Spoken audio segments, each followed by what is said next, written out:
السلام عليكم مشاهدينا الكرام ومرحبا بكم في هذا الخبر العاجل. قرد يرسل مهاجر مغربي إلى قسم المستعجلات.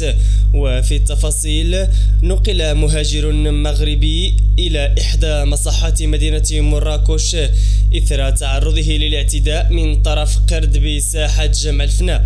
وحسب ما أورده شهود عيان، فإن المهاجر المغربي كان برفقة زوجته في الساحة، حيث اقترب من مروض قرود لالتقاط صورة تذكارية، لكن القرد انفلت من صاحبه وهاجم الضحية. وأفاد الشهود بأن المهاجر المغربي تعرض لجرح على مستوى العين ناجم عن اعتداء القرد، وهو ما عجل بنقله إلى إحدى المصحات الخاصة من أجل تلقي العلاجات الضرورية. واستنفرت هذه الواقعة عناصر الشرطة بساحة جمع الفناء، حيث حررت محضرا في النازلة في انتظار التأكد من مدى احترام صاحب القرد المعايير المعمول بها لترويض القرود والأفاعي في ساحة جمع الفناء.